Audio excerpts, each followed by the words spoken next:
강원 FC의 양민혁 선수 과연 EPL의 순위권 상위권에 있는 팀에 간다 말이 많았었는데 그 행선지가 어디일까? 정말 수많은 낭설이 나왔었고 그리고 추측들이 나왔었는데 오늘 거의 오피셜에 근접한 보도가 나왔습니다. 맞죠? 뭐 BBC에 나왔으니까 네.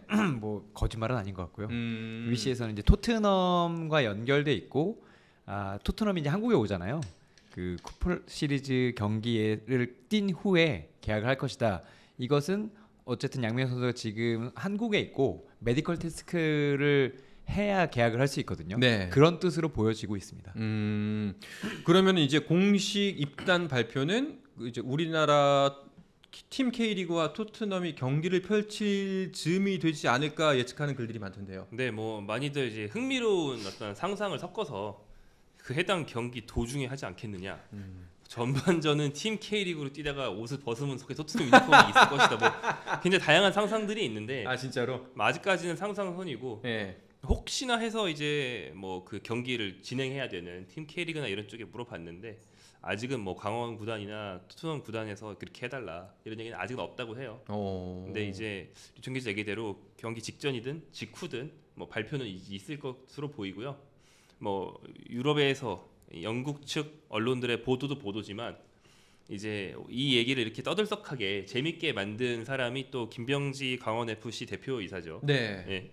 이분이 원래 스트리머 유튜버 출신이시다 보니까 네. 출신은 선수지만 원래는 선수죠. 무슨 출신이 쓸 수 있는 스트리머야. 하지만 그 뒤에 본업이 스트리머인 기간을 분명히 거치셨어요. 그렇죠. 네. 그리고 현재 대표인 거잖아요. 네. 그래서 그 자신의 특기를 살려서 인터넷 라이브로 약간 스무고개 하듯이 그 떡밥을 흘리고 정확한 팀 말해주지 않고 이런 놀이를 많이 하셨는데 근데 그게 이제 영국 현지에서의 보도 때문에 훼손되니까 기분이 나쁘셨는지 네. 오늘 아침에 본인 소셜 미디어에 너희들 나한테 낚인 거다 막 이런 식의 글을 막 올리셨어요. 네. 근데 그렇다고 해서 아니다라고 한 게 아니고 네. 토트넘 확정 아닌데 95% 진행됐는데 이렇게 썼단 말이에요. 네. 이게 거의 다 됐다는 거지 무슨 아니라는 부정은 할 수 없는 상황인 거죠. 뭔가 이 스토리텔링의 주도권을 BBC에게 뺏겨버리니까 약간 그랬을 수도 있겠다는 생각이 들긴 하네요.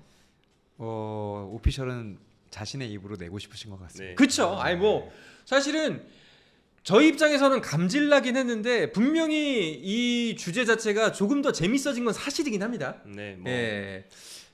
그치. 그냥 요즘에는 뭐 그런 세상이다 보니까 뭐 요즘에 시쳇말로 네. 흔히 많이 쓰는 말로 이제 관종이란 말이 있는데 그런 사람이 중간에 한 명 껴 있으면 재밌어지는 건 사실이에요. 네. 뭐 저는 저 말을 하지 않았습니다. 네. 엔터테인먼트를 더 제공해 주는 그런 좋은 역할이 순기능이 있는 거죠. 네. 알겠습니다. 저희 어제 그 송지훈 기자가 저희 방송 출연해가지고 그 구체적으로 뭔가가 있으면은 영국 언론에서 가만히 있지 않을 거다. 근데 아직까지 얘기가 없는 거 보면은 뭐 좀 기다려 보자라고 얘기를 했는데 그 말이 끝나기가 무섭게 이제 영국 언론에서 발표가 나왔거든요. 로마노 기자도 역시 본인의 트위터에 이제 글을 남겼고 그리고 이제 BBC에서도 보도를 했습니다. 송지훈 기자가 어제 여기서 그 얘기를 하셨어요. 예. 그 로마노 기자가 그 이제 양민혁 선수가 토트넘으로 간다는 얘기를 본인 그 소셜 미디어에 올린 게 어제였거든요. 어제 밤 한 11시 뭐 이런 때였어요. 그럼 말 끝나자마자네 진짜. 진짜 말 끝나자마자인 거예요. 로마노 기자도 송지훈 기자를 물먹인 거네요. 말 끝나자마자 그 얘기했으면 뭐 시차가 있으니까 어느 정도는 인정해 줘야 될 것 같습니다. 송지훈 기자가 조금만 늦게 이렇게 한번 이렇게 보고 얘기했으면 낫네요 했을 수도 있는데. 네. 아니 그러면은 두 분께서는 어떻게 생각하세요? 양민혁의 토트넘행. 사실 그 빅클럽이라는 얘기가 나오면서 아세널? 뭐 어디? 막 이렇게 우리끼리 나름의 좀 그림을 그려봤었는데 설마 토트넘이라는 의견이 많았거든요. 설마? 그러니까 이제 저는 굉장히 좋다고 보고요. 더 빅클럽이면 가는 순간은 재밌겠지만 아시아의 천재적인 선수들이 빅클럽, 뭐 아스널이라든지 뭐 분데스리가의 바이에른 뮌헨이라든지 이런 팀들에 간 사례들이 있습니다. 네. 그런데 가서 성공한 사례는 극히 드물어요. 뭐 한중일 뭐 중동 다 통틀어서 박지성, 김민재 정도밖에 없다고 해도 될 정도로 나머지는 사실 특히 어린 나이에 가면은 결국에는 견디기 힘들거든요. 근데 토트넘은 물론 거기도 어려운 팀이지만 양민혁 선수가 조금 더 살아남을 수 있는 환경이지 않나. 당연히 아스널보다 쉽겠죠. 그래서 그런 점에서는 되게 빅클럽의 언저리에 있으면서도 경쟁해 볼 수 있는 되게 좋은 팀이 아닌가 생각이 되고 네. 토트넘 입장에서도 상당히 좀 절실할 거라고 생각이 드는 게 이 아시아 마케팅이라는 게 이제 결부가 돼 있잖아요. 근데 아시아 마케팅을 아직 안 해본 팀들도 뭐 양민혁을 영입해서 하고 싶을 수 있어요. 하지만 토트넘은 이미 하고 있는 팀이기 때문에 손흥민 선수의 이 에라가 지나 버리면 이미 가지고 있던 수익이 빠진단 말이에요. 새로운 네. 수익이 더해진다가 아니고 있는 수익을 지켜야 되는 차원의 문제잖아요. 그러니까 상당히 좀 양민혁을 비롯한 아시아 재능들에 대해서 좀 더 진심으로 다가갔을 수 있고 네. 좀 더 기회를 많이 줄 수 있다. 그러면서 좋게 봅니다. 토트넘행 좋게 본다. 류청 기자는요? 일단 뭐 김종윤 기자 거의 다 얘기했고 주장이 손흥민이잖아요. 사실은 어린 선수가 외국 생활하기가 쉽지 않은데 주장이 같은 국적에 그것도 토트넘 실제 에이스인 경우에는 네. 도움을 많이 볼 수 있다고 알 수 있고 사실 양민혁 선수도 만약에 올림픽이나 아시안 게임에 나가야 될 때도 토트넘에 있는 것이 이해를 받기가 훨씬 쉽다는 생각도 들거든요. 그렇죠. 그리고 뭐 지금 얘기가 나오고 있는 바로 이적하지 않는다. 이적은 하지만 내년 1월까지는 강원에 남는다. 이런 것도 사실은 토트넘과 한국과의 인연이라던가 손흥민의 존재라던가 뭐 아시아에서 얼마나 시장성이 있는지를 봤기 때문에 이런 부분들이 많이 이해를 받을 수 있는 거는 충분히 좋은 일인 것 같습니다. 아 그러면은 양민혁 선수가 일단 이번 시즌은 올해까지는 여기서 마치고 그러고 나서 이적하는 이런 형태의 계약, 물론 이제 아직 계약 사인 안 났습니다만 이런 형태의 계약이 일반적이진 않다는 거네요. 그러니까 아주 일반적이지 않은 건 아니지만 네. 이럴 경우에는 원 소속팀과 앞으로 이제 차후 소속팀이 협상을 상당히 잘해야 되거든요. 네. 어쨌든 K리그는 양민혁 선수가 김종규 기자 얘기한 것처럼 지금 이적한다고 해도 경쟁에서 이긴다라고 보장을 하기가 상당히 어렵습니다. 양민혁 선수 뭐 K리그에서 잘하고 있지만 프리미어리그에서 챔피언스리그를 바라보는 팀에서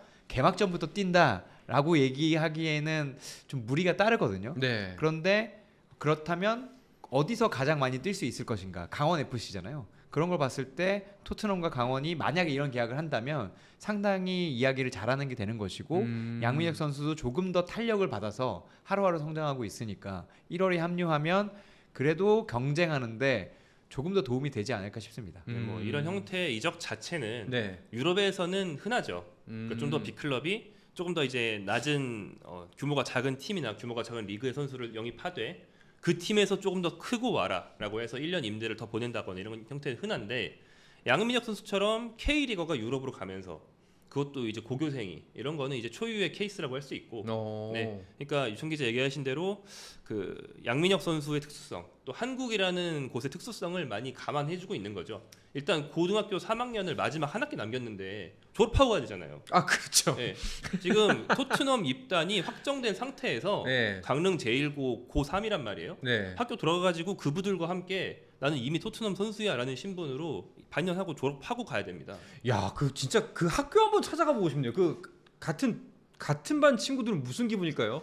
내 친구가 토트넘 입단했다는 사실이. 근데 예전에 한국은 아니지만 이런 일이 잉글랜드에서는 종종 있었는데 네. 마커스 레시포드 선수가 맨유에서 막 골을 터뜨리고 있을 때 실제 고등학생이었어요. 그렇죠. 그래서 이제 소위 여기 얘기해서 급식 포드다. 급식 포드. 급식을 먹는다. 네. 근데 양민혁 선수도 급식을 먹는 토트넘 선수가 될 수 있습니다. 근데 뭐 최근에 스페인 대표팀의 라민 야말 선수, 네네, 그렇죠. 네 어린 선수도 17세. 네 유로 기간 동안에 학교 숙제하고 막 그랬었죠. 그렇군요. 정말 야, 그러니까 세상이 달라졌고 정말 우리 선수들 대단하다라고 느끼는 게 고등학생 프리미어리거 10년 전에 누가 이 얘기했으면 믿긴 했을까요? 그렇죠. 그러니까 굉장히 어린 나이에 해외 진출을 노릴 수는 있지만 그런 케이스들은 한 10년 전 정도에 15년 전 정도에 FC 서울에 많이 있던 중고등학교를 중퇴하고 일찍 프로의 길로 들어선 선수들, 네. 네, 뭐 이청용, 기성용 이런 선수들의 케이스고 그 선수들도 20대 돼서 보통 나갔거든요. 그렇죠. 이 양민혁 같은 케이스는 굉장히 특수한 경우입니다. 그러면 일단은 그 입단하자마자 주전으로 뛰는 거는 좀 쉽지는 않겠죠? 그랬으면 좋겠는데 네. 사실 쉽지 않을 것 같고 양민 선수가 재임대될 가능성도 볼 수 있을 것 같아요. 워낙 어린 선수에다가 사실 토트넘은 지난 시즌에 잘하다가 마지막에 좀 아쉬워서 챔피언스리그 무산됐잖아요. 그렇죠. 제가 보기에는 조금 과장하면 주장 손흥민을 제외하고는 누가 뛸지 모르겠다라고 이야기될 정도의 팀이기 때문에 네. 뭐 양민혁 선수고 가서 기회를 잡을 수는 있겠지만 사실 지금 잡는다고 하면 제가 거짓말하는 거죠. 네. 알겠습니다. 자, 양민혁 선수 과연 뭐 일단은 지금 K리그에서 정말 맹활약하고 있으니까요. 뭐 그 활약 좀 더 이어가길 바라겠고 가기 전까지 흑역사가 아니라 멋있는 진짜 황금색 역사 쓰고 토트넘에서도 맹활약했으면 좋겠습니다. 자, 축구 관련해서 좋은 얘기는 여기까지입니다.